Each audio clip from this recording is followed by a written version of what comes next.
My name's Steele Spence. I'm General Manager of the Association of Free Skiing Professionals. We've been up here at Copper filming some people training in the pipe and getting some competition preview, a little bit of insight towards the AFP list and the importance of what the AFP is doing for skiing. So we came over here to Woodward at Copper in the afternoon, meeting up with some athletes and getting some interviews in the bag.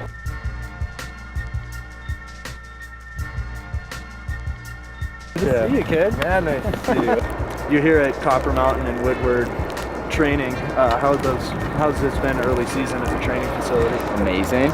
It's amazing that you can make a pipe like that in November. It's mental. Since we have Grand Prix coming up so soon, any predictions for half pipe this year? Oh, that's a hard question at this time of the year. I'm pretty confident about the Chelsea. Because he can do both events very well. And I really would like to be up there myself too. Absolutely.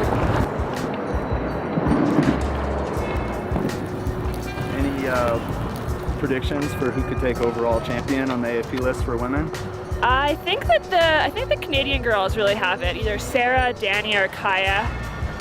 It was the top 4 girls for the overall were all Canadian last year, and I think that's going to stay. My name's Trenton Painter, and I'm the coach of the Canadian half-pipe ski team. And with your team, how do you take into consideration the AFP points list? How closely do you follow that? Basically, my team is selected by the top AFP ranked athletes. The AFP is developing into probably the most valuable competition resource out there.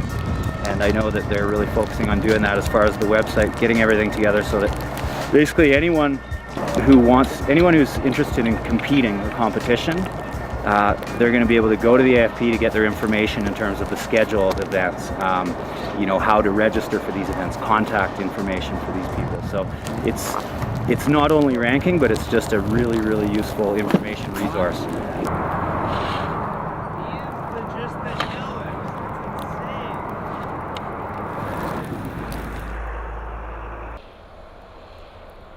Woodward at Copper is definitely one of the hangouts after riding here.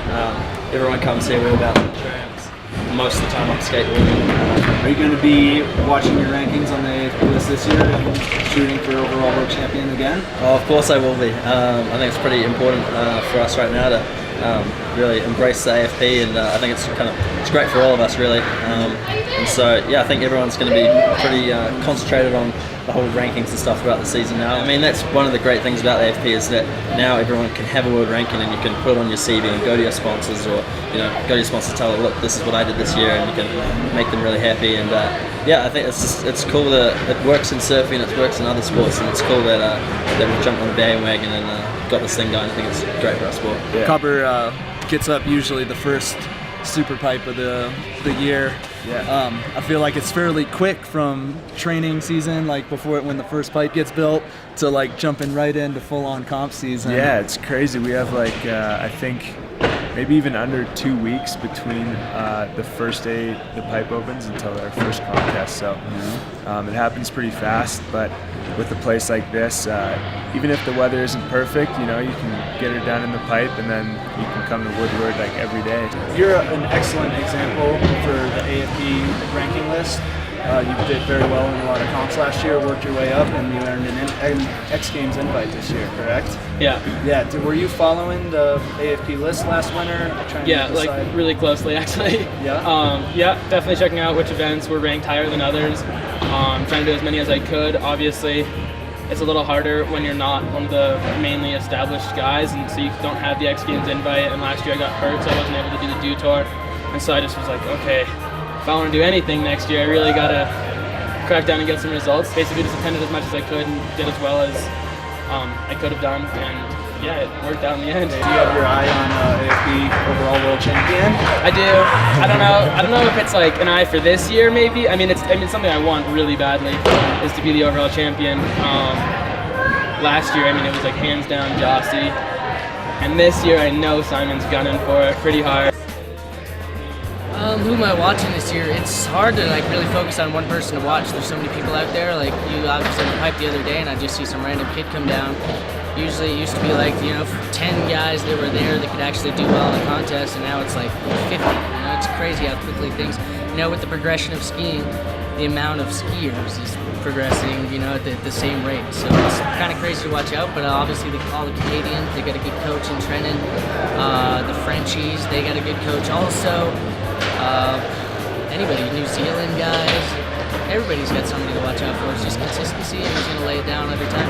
You've been involved with the AFP in one way or another since the beginning. Could you tell us a little bit about the philosophy of the AFP, why it came about? I'd say my biggest idea when I was, having discussions with everybody was obviously Olympics. I think to create structure and to create and keep our integrity and keep free skiing the way we want it to go, we need to create some sort of sanction and have discussions through judging, events. Make sure that athletes are taken care of.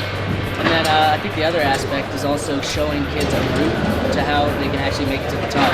Usually they're like, there used to be an X Games qualifier, there's not really that anymore. So now we have this level contest, you make it up to this level contest, you make it up to that level contest, and boom, you're with the big boys. Easy for parents too, because I think that's a hard thing for parents because they're really putting a lot of money into their children, and getting them a skiing is not a cheap sport. So now there's a way they know that they can eventually start making money if they follow the right steps.